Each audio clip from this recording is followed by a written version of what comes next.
Queridos irmãos, a paz do Senhor.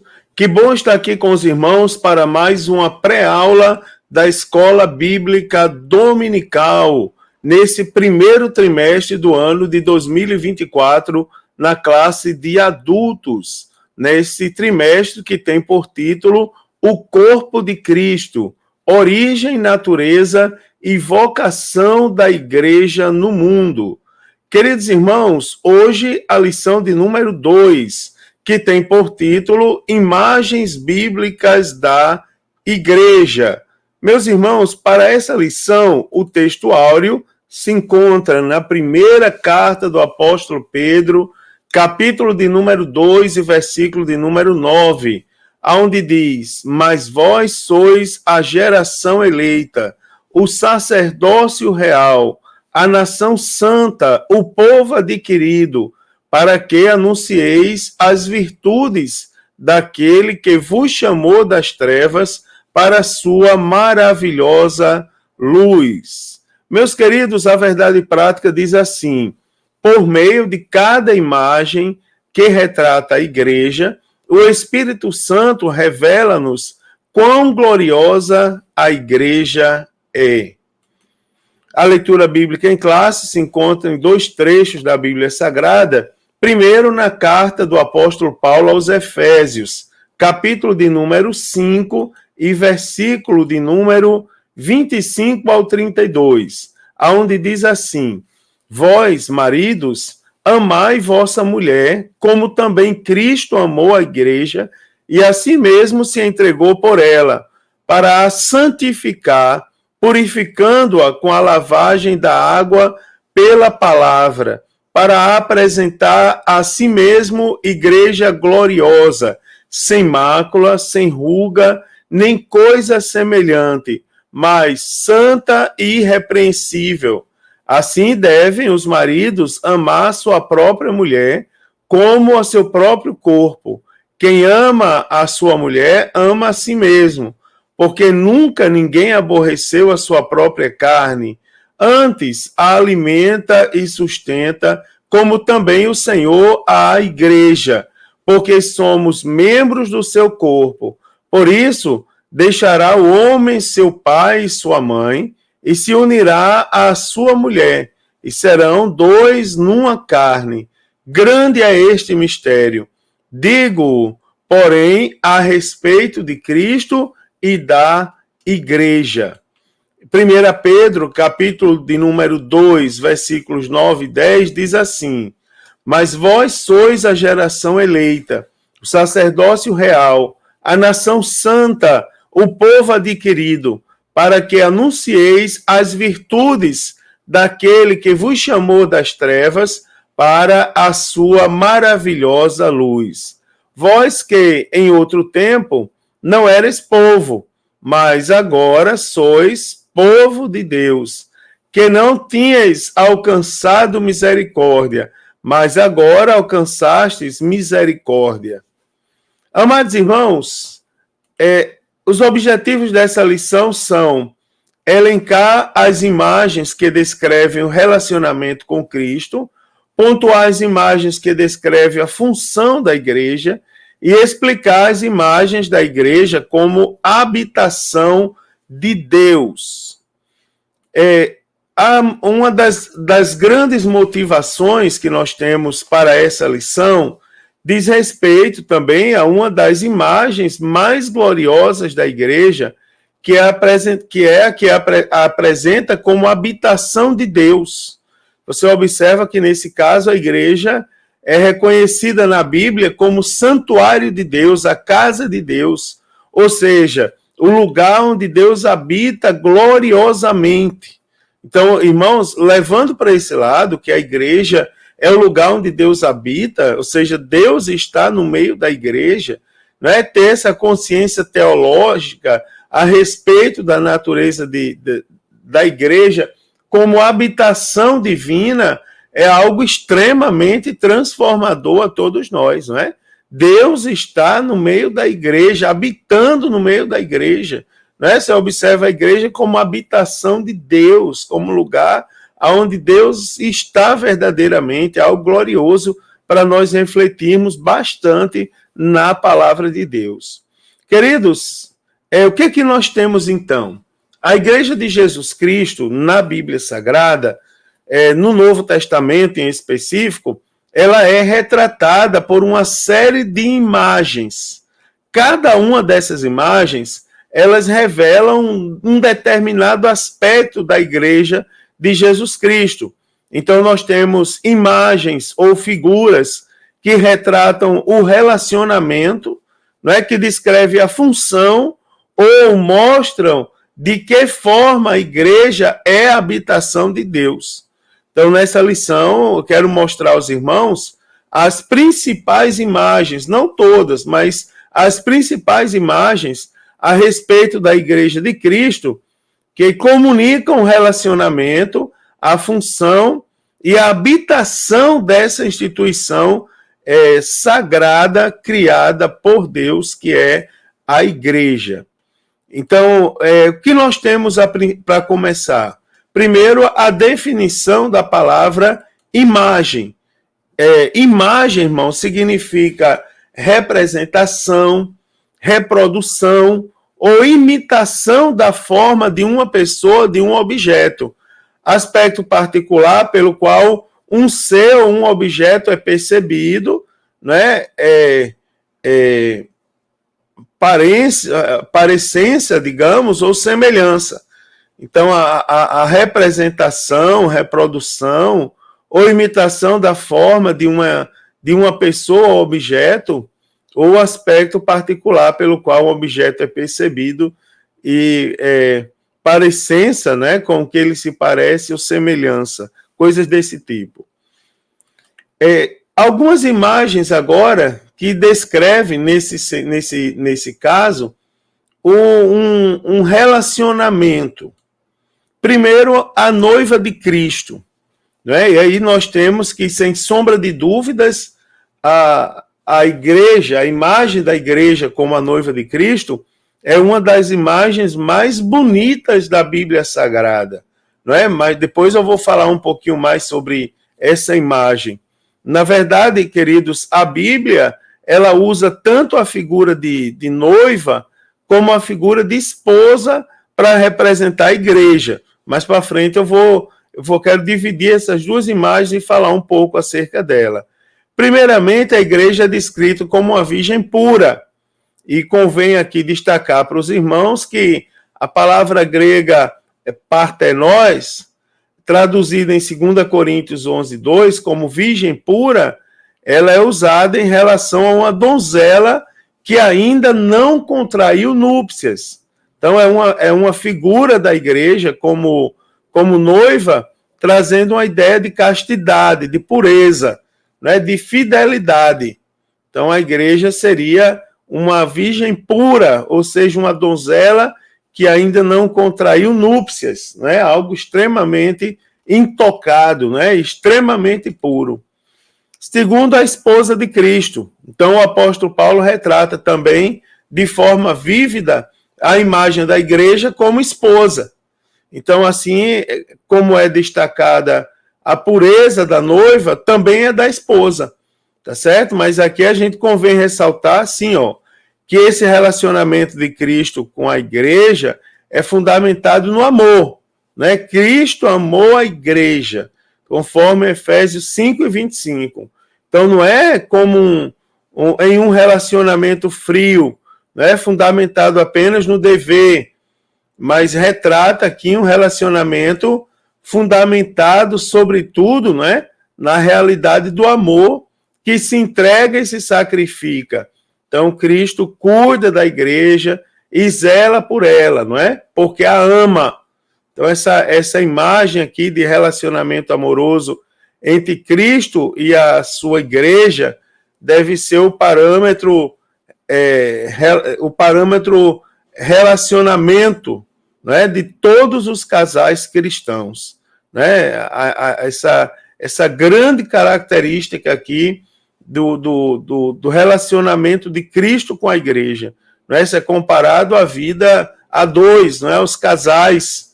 É uma comparação aí com a vida conjugal. Tá certo? Segundo, o terceiro, aliás, rebanho de Deus. Então, ainda nessa questão de relacionamento, quando Deus reuniu os presbíteros na cidade de Éfeso, aliás, quando o apóstolo Paulo, né, reuniu os presbíteros na cidade de Éfeso, ele os exortou. Então, aqui a igreja ela é retratada como um rebanho de Deus. Então, essa é uma metáfora que ilustra a relação existente entre a ovelha e o pastor. Né? O apóstolo Paulo ele deixa claro aqui que esse rebanho custou um alto preço ao sangue de Jesus Cristo. Então, tendo em mente essa imagem, o apóstolo Pedro, ele também põe isso em evidência. As palavras de Pedro, elas devem servir de parâmetro para todo pastor que cuida do rebanho de Deus. Na verdade, ele mostra que o pastor não pode fazer no seu trato, o que o pastor não pode fazer no seu trato com a igreja, não é? Pois ele deve ser um modelo para o rebanho de Deus. Também, queridos, a gente pode mostrar aqui as imagens que descrevem a função. Então, nós temos aqui, geração eleita, sacerdócio real, nação santa e povo adquirido. Então, assim como havia um povo, né? Como havia um povo de Deus debaixo do antigo pacto, da mesma forma, Deus possui um povo debaixo do novo pacto. Então, primeiro, geração eleita. Então, a palavra grega genos, traduzida aqui como geração, também possui o sentido de raça. Então, o Novo Testamento mostra que em Cristo, tanto judeus quanto gentios fazem parte de uma só geração ou raça, por causa do que eles têm em comum. Então, não há distinção de raça, cor, sexo ou status social, tá certo? Cristo forma todos quanto os recebem como geração eleita. Segundo, nós temos o sacerdócio real. Então, em 1 Pedro, lá em 1 Pedro 2:9, o apóstolo Pedro descreve os crentes que formam a igreja de Cristo como os que exercem um sacerdócio real. Então, essa imagem, ela vem lá do sistema sacerdotal levítico, né? Na antiga aliança, Deus escolheu uma família, né? A família de Arão, para oficiar como sacerdotes, da mesma forma que ele fez na nova aliança. Agora, há uma diferença entre o sacerdócio exercido debaixo da antiga aliança e o sacerdócio que é exercido na nova aliança. Né? Então, ali essa função era reservada apenas para uma tribo, que era a tribo de Levi. Né? Então, dessa forma, a família escolhida para essa missão foi a família de Arão. Por outro lado, debaixo da nova aliança, todo cristão é um sacerdote. Agora, todo cristão tem o privilégio de queimar incenso, ou seja, de exercer um ministério de oração e intercessão diante de Deus. Também, nós temos a figura ali da nação santa e um povo adquirido. Né? Então, ambos os termos, eles vêm adjetivados, né? Mostrando que essa nação e esse povo representavam o que deveriam ser. Né? Não era uma nação, um povo qualquer, era uma nação santa e um povo adquirido para Deus. Então, essa é uma figura muito forte, né, para retratar uma igreja inteiramente consagrada a Cristo, tá certo? Uma igreja inteiramente consagrada a Jesus Cristo. Também o corpo de Cristo, né? Além da sacerdócio real, nação santa, povo adquirido, né? O corpo de Cristo é uma das imagens mais fortes, né? E frequentes do Novo Testamento para retratar a igreja. Então, aqui nesse aspecto, a igreja é o corpo de Cristo. Então, muito mais do que uma organização. A igreja é o organismo tá certo? E não é qualquer organismo também, é um organismo vivo. Então, a analogia da igreja como um corpo, ela é muito significativa, né? Primeiramente porque retrata a harmonia e a unidade que existe no corpo. Então, no corpo humano, tudo deve estar em seu devido lugar. Então, todos os membros cooperam para o bom funcionamento do corpo. Não é? Logo, nenhum membro faz menos parte do corpo do que os demais. Por quê? Nesse sentido, todos são necessários. Então, a variedade de órgãos, membros e funções constitui a essência da vida física. Então, nenhum órgão pode estabelecer um monopólio no corpo. Nenhum órgão assume as funções dos outros órgãos. Né? O corpo ele é constituído por um só órgão. Seria uma monstruosidade, né, irmãos? Uma coisa terrível, uma coisa até difícil de se imaginar. Você imagina um corpo só composto por coração, um grande coração correndo na rua, né? Uma grande cabeça correndo na rua. Então é uma coisa assim que não tem como a gente imaginar, seria uma monstruosidade. O corpo ele é composto por um conjunto de órgãos, ou um grupo de órgãos, né? Cada um com sua função, cada um em seu devido lugar. Também a gente pode falar das imagens que descrevem a habitação. Então nós temos ali, primeiro, santuário de Deus. Então, embora seja comum identificar a igreja a partir de sua estrutura arquitetônica, não é bem a estrutura arquitetônica que biblicamente identifica como sendo igreja, tá certo? A igreja é o templo santo do Espírito Santo, ou seja, a igreja é retratada como sendo santuário, habitação de Deus. Então, individualmente, cada crente é templo do Espírito Santo, mas de forma corporativa, a igreja é retratada como sendo santuário de Deus. Ou seja, significa dizer que Deus habita a igreja, não é? Que a igreja é o seu templo, não é, irmãos? Então, nesse aspecto, o apóstolo Paulo, ele alerta sobre o perigo que há em se profanar o templo de Deus. Né? 1 Coríntios 3 e 17 diz o seguinte, ó, 1 Coríntios, capítulo de número 3 e versículo de número 17, está escrito assim: se alguém destruir o templo de Deus, Deus o destruirá, porque o templo de Deus, que sois vós, é santo. Não é? Aqui um detalhe que ele fala, mas o templo de Deus, que são vós, ele fala no sentido coletivo, vocês, não é? O templo de Deus que são vocês, então ele é santo. Né? O apóstolo Paulo, ele ressalta a importância de se manter santo o santuário de Deus. Também nós temos a casa de Deus, né? A igreja descrita como sendo casa de Deus. Então, esse conceito de igreja como sendo casa de Deus, ele é derivado do Antigo Testamento, né? Em que o povo de Deus é retratado como a casa ou família de Deus. Então, a nação de Israel, ela floresceu a partir da família de Jacó. E isso nos faz ver a importância da igreja como uma instituição social. Então, na base da sociedade está a família. Então, uma igreja forte, ela é formada por famílias igualmente fortes, não é? Famílias igualmente fortes. Então, o inverso também é verdade. Famílias fracas tornam-se igrejas fracas.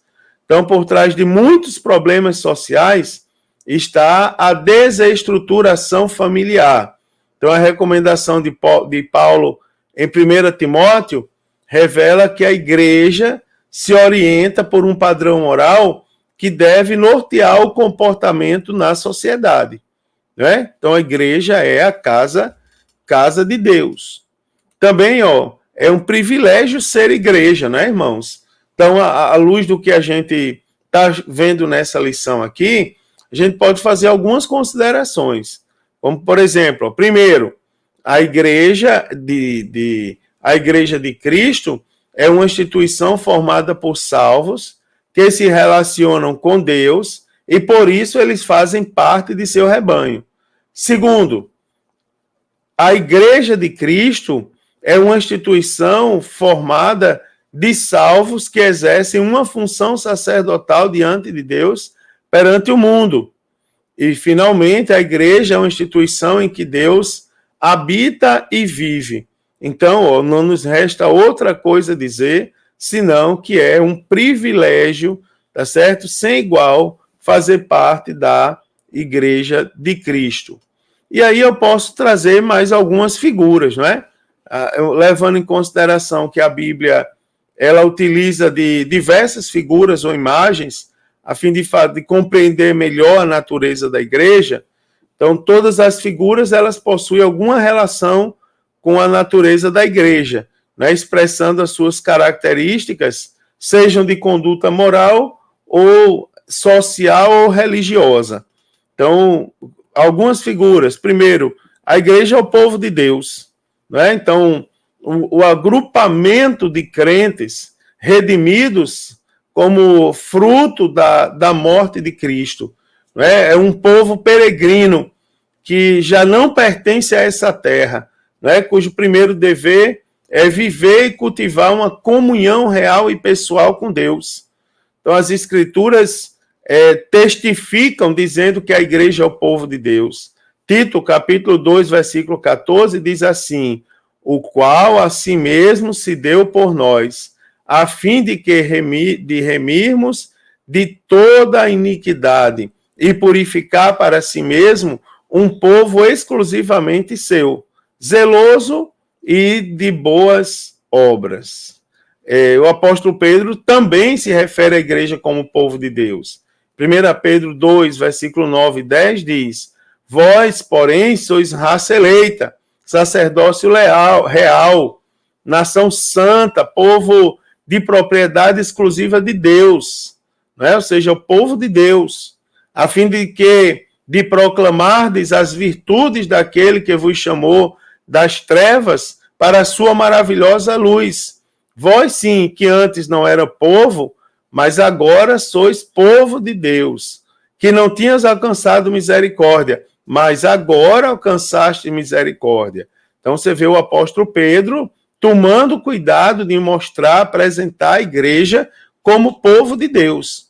Também nós temos que a igreja é o templo de Deus. Então, como eu já falei para os irmãos, este fato no tocante à igreja, ele requer dela separação da iniquidade e da imoralidade.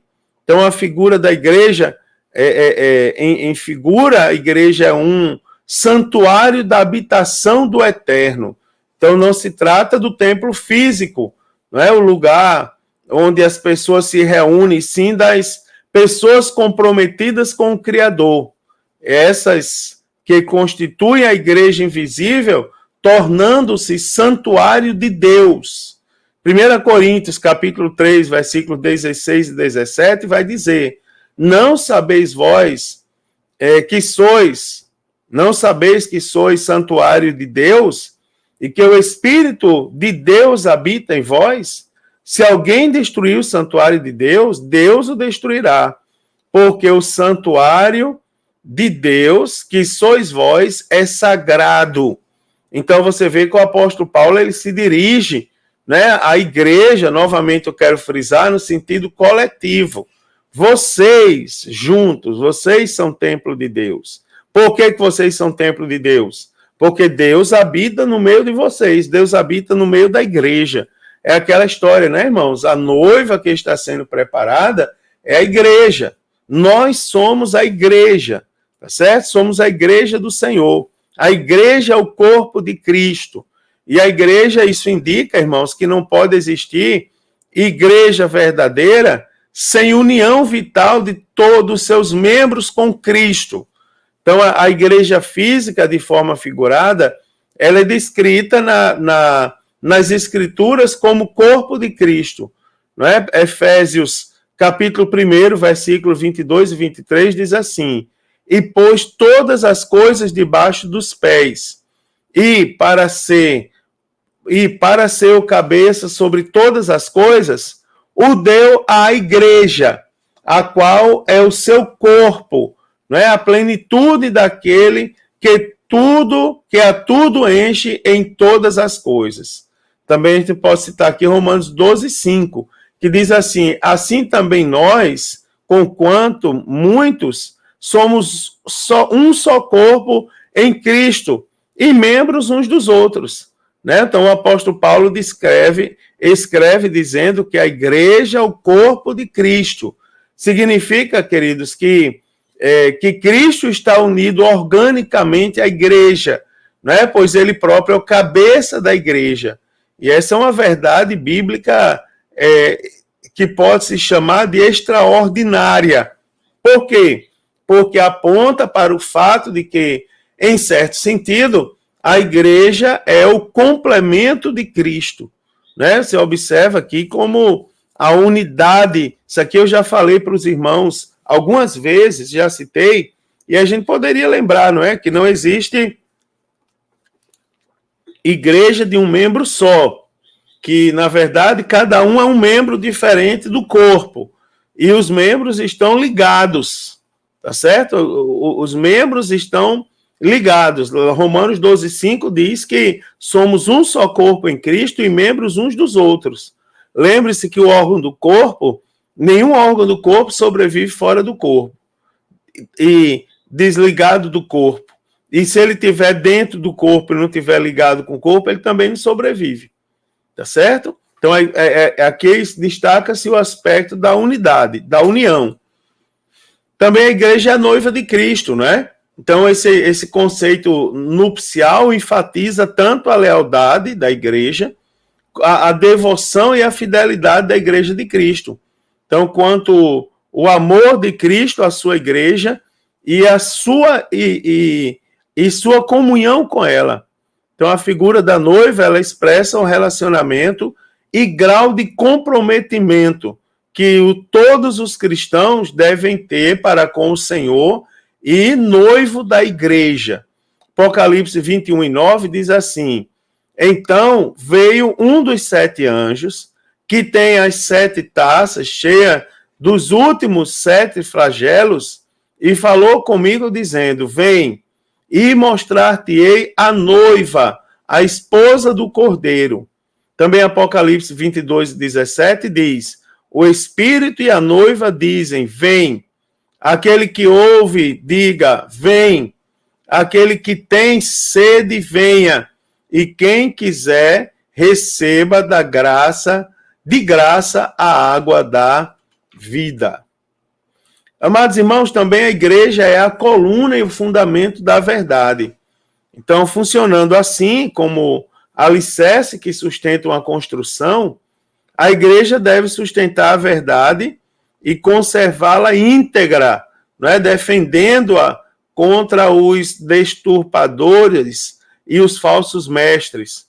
Então, a igreja que preza pela pureza, que é identificada como igreja verdadeira no reino espiritual, ela é identificada nas Escrituras como sustentadora e guarda da verdade. Não é? 1 Timóteo, capítulo 3, versículo 15, diz: para que, se eu tardar, fiquem cientes de como se deve proceder na casa de Deus, que é a igreja do Deus vivo, coluna e baluarte da verdade. Né, irmãos? Coisa maravilhosa. As pessoas, quando vêm à igreja, elas vêm com um sentimento de segurança em relação à igreja, com a sensação de segurança.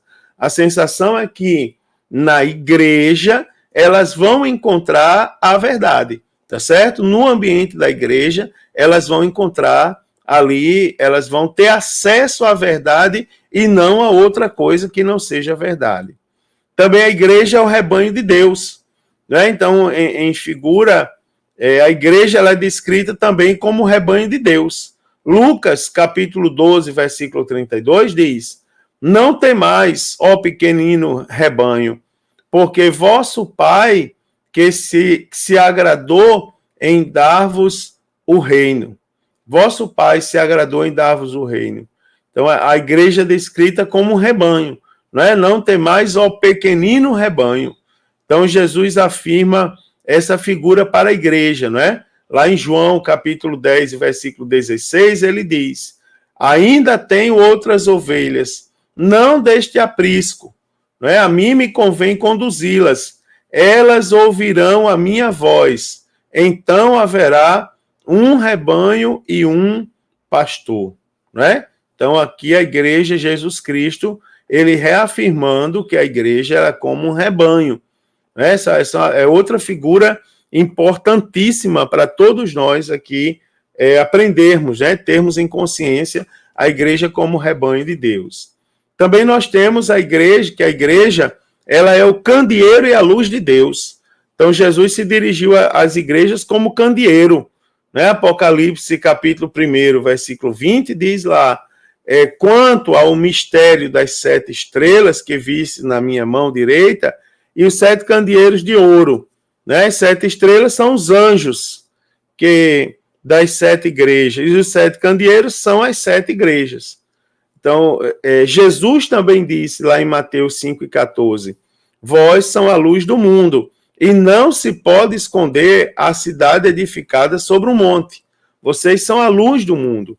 Então, na figura da luz, Jesus se dirigiu a indivíduos distintos, né? Cada cristão constitui ou integra a igreja, né? Então, como o candeeiro se dirigiu às igrejas na totalidade, no grupo, né? Então, somos luzes e no candeeiro, né? O candeeiro é a totalidade, é o grupo, né? A unidade, a união de todos os crentes aí.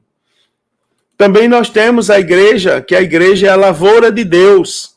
Então, a figura da lavoura, ela denota aqui o processo de crescimento e desenvolvimento dos integrantes da igreja.